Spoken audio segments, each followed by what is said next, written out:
We all like to be in the know, right? We want to know current events.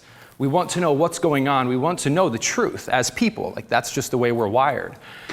And I get so fired up about what we're going to learn about today because when it comes to eating and exercise, we just haven't been told the truth. And oftentimes it's not because anyone is malicious or trying to hurt us. It's just that we continue to get told the same things we've been told for 50 years. If you think about any other area of our lives, right, we don't use the same phones we used 5 minutes ago, but we do use the same eating and exercise guidance as we did 50 years ago, and it's not working.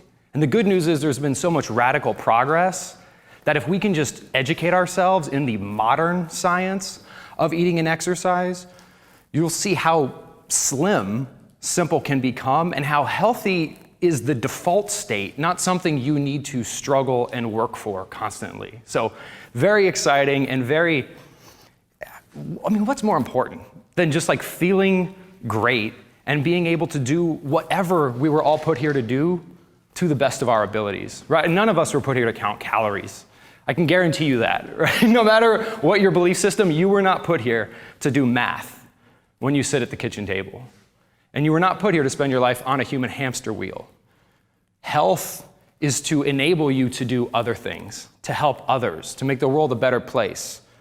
And if health is complicated and requires your conscious thought always, you're not able to do that.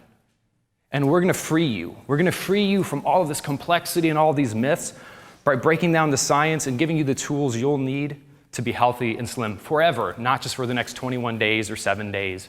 Sound good? All right. Sounds great. Cool. Awesome. All right. So The Calorie Myth is the name of the upcoming book that covers all of the fun stuff we're going to talk about today. And the basic thesis of that book and the thesis of our many, many hours together over the next 2 days is, what if everything we were taught about health and fitness was wrong? Well, if that was true, we'd probably expect skyrocketing rates of obesity. We'd probably expect skyrocketing rates of diabetes. We'd probably also expect skyrocketing rates of dieting and of exercise, because that's what we were told to do. That is what we're doing, and we are getting worse. We're trying harder and getting worse. And that's unacceptable. It's unacceptable in any other area of life. And it's unacceptable for health and fitness as well. So how did we get to this place? And how did I get to this place? Because as Akenna so kindly introduced, my background is actually in technology in addition to biology. I'm actually a senior program manager at Microsoft as my second job in addition to doing health and fitness research. People are like, what? That doesn't make any sense. So before we get started, I'd like to share with you a story of my journey to this, what has now been 13 years, over 1,000 studies, over 10,000 pages of research, collaboration with top doctors and researchers all around the world. And I'm so honored to have guests all around the world. That's so cool. Thank you. We're talking Harvard Medical School, Johns Hopkins, UCLA, Yale, just all around the world, the most brilliant minds. So why? Why did I do all this? My previous life, prior to Microsoft, was as a personal trainer. And even way before that, let's go way back. So I was a very, very skinny, geeky child.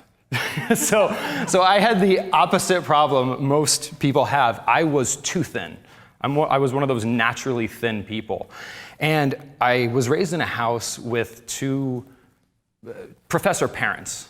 So both are college professors. So you could imagine our dinner conversations were a little less Kardashian oriented and a little more Plato and Socrates oriented. So very geeky, skinny kid who has a much older brother, who 10 years older than I am, extremely athletic.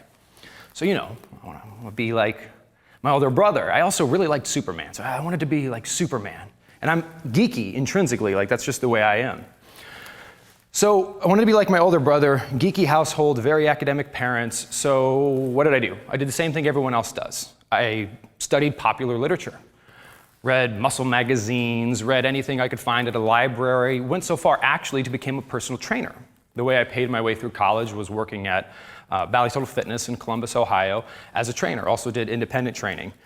And it was in that professional experience that my life changed dramatically, because two things happened. One, I wanted to get bigger, right? Like, my mission for myself personally at that time was to get bigger. I want to be a big, strong football player. I kid you not, and I'm not exaggerating, I would eat, and I have the Excel spreadsheets showing this, up to 6,000 calories per day. And the only way to do that is I would take a double shot glass of olive oil, and I would just shoot it with every meal, because try to eat 6,000 calories of food without using weight gainer shakes. It's very hard, actually. So I'm eating 6,000 calories per day, doing no cardiovascular exercise, so the type of exercise we're traditionally told to do a lot of, like jogging, things like that.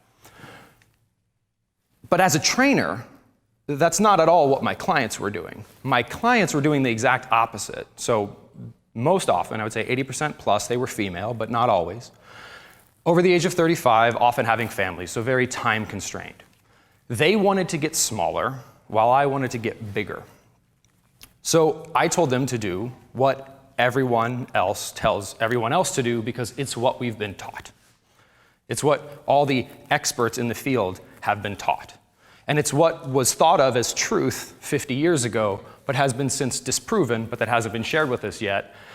And that's to just eat less and exercise more. So I would start these brilliant clients out on 1,600 calories per day.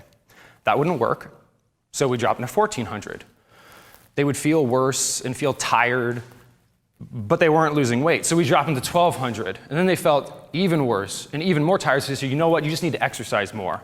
So instead of coming to see me 3 days a week, I'm actually gonna charge you twice as much. It worked out well for me from an economic perspective, but now you need to exercise for 60 minutes a day, 90 minutes a day. Oh, you're just skipping breakfast? Actually, you know what, skip lunch too. No pain, no gain, right? So like the fact that it hurts and the fact that you feel terrible trying to become healthy, which in and of itself sounds a little weird, but at the time I didn't have that realization, was, you know what, you're not trying hard enough. And I thought that way for about a year. And then I took a step back, because I noticed also I wasn't getting bigger. So here I have one person, right? One Homo sapien. We're all the same species. Jonathan Bailor, at that time I was about 18, 19, in that range, 6,000 calories a day, not really exercising, not gaining weight. I was going to the bathroom a lot, but I wasn't gaining a lot of weight. No weight, actually. Okay, and then you have other Homo sapiens. 1,200 calories per day, exercising more, not losing weight. How can that be possible? Like, how does that work? And I started to think to myself, and I've never actually shared this, I was one of those people, and I feel so bad about this. I was one of those people that, as a naturally thin person, I would look at people who are not as fortunate as I was genetically, and just be like, what's wrong with you? Just try harder. But then I thought to myself, what if someone who was like naturally muscular told me, like, clearly, Jonathan, you're not eating enough. Like, you just try harder to get bigger. I couldn't. And these brilliant clients were trying harder to slim down, and they couldn't, despite what we were doing. It wasn't because we were morally weak. It wasn't because we were gluttons. It was, as I now know, after this 13-year journey, because we were using the wrong information. We were given the wrong tool set, and we did not achieve our results as would be expected if you have the wrong tool set. So once I came to this realization that it's not because people are dumb or lazy, but rather that they're trying extremely hard, it's not working, and oftentimes if you try extremely hard and something doesn't work, you develop this thing called learned helplessness, which is when you try and no matter, like, you're trying harder and you're getting worse, you learn that you're helpless, that there really isn't anything you can do, so you give up. And then you also fall prey to charlatans and scams that promise you results that can never be true. Pills, powders, potions, etc. And when I made this discovery, I experienced this sense of sadness and failure, because I was two things. I was making people less healthy, right? Like my job and my mission was to make people healthier and to feel better about themselves. And my approach to doing that made them sicker and feel worse about themselves. And I believe anyone who at their heart wants to help people, if you see that what you're doing is hurting them, you have an obligation to take a step back and say, something is wrong here, and it's probably not the other people. Maybe it's the information. So that's what happened. I said, I literally cannot go into work anymore because this isn't working. So you probably wonder why I gave all this background information about my family. So that's when the geeky side of me turned on. And I was at a loss. I was doing what I was taught as a trainer. It wasn't working, so I said, what other options do we have? I said, parents or college professors. There are other resources out there. There's academic journal articles. There's primary research. There's endocrinologists. There's neurobiologists. There's people who study your gut bacteria. Like there are fields involved in metabolic regulation that we never even think about, right? Like we talk to personal trainers, we talk to dietitians, but where do they get their information from? And then actually, where do those people get their information from? And actually, where do those people get their information from? And then you end up in this space of these really dense academic journal articles that you can't just go read often. I mean, PubMed is a brilliant resource for people that know about it, but a lot of these journal articles, you've got to pay subscriptions to, and even if you can get access to them, try reading them. They're not like Men's Health, right? Like so I started reading these. And after about a year, I started to learn how to read them. They started to make a little bit more sense. And I immediately was shocked at the disconnect between what I was taught as a trainer, right? So trainers over here, and then there's some people that teach them, there's people that teach them, and there's the actual research. There was this chasm between what the modern, actual, demonstrative, clinical research had proven and what I was taught as a trainer and what we hear about all day, every day. It was shocking. And then I took it a step further because I'm not a doctor, right? So I need a little bit of help to understand these things. So I would call these researchers and I would email them, because on most academic papers, the researchers' email addresses are right there because nobody reads them, so they don't have to worry about getting too many emails.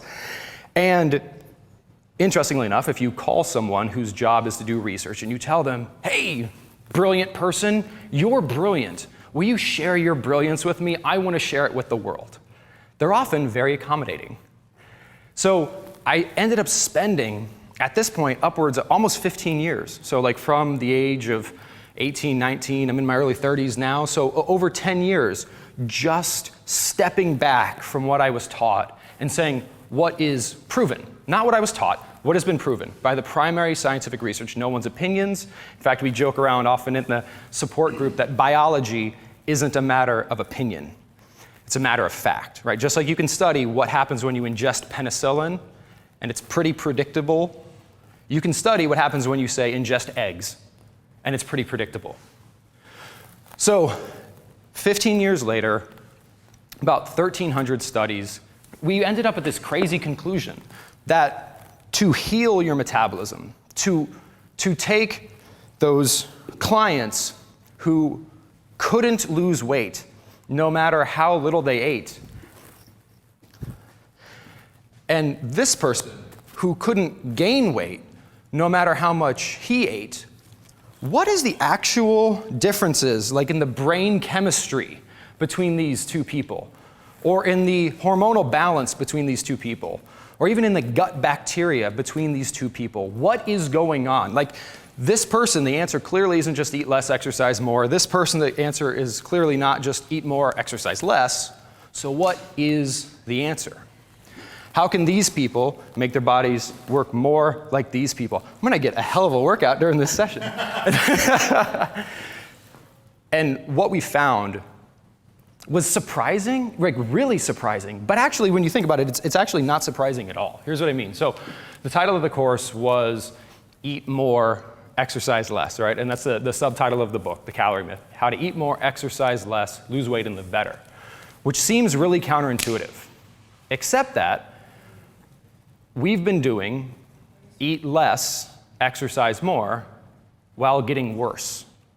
So it actually isn't that crazy to think that the opposite might give you the opposite. So we'll prove that out, and that's what's cool, is you don't have to take my word for it. In fact, I would urge you, please don't take my word for it, and don't take anybody's word for it. Biology isn't a matter of opinion. It's a matter of fact. It doesn't matter what I think. It matters what's been proven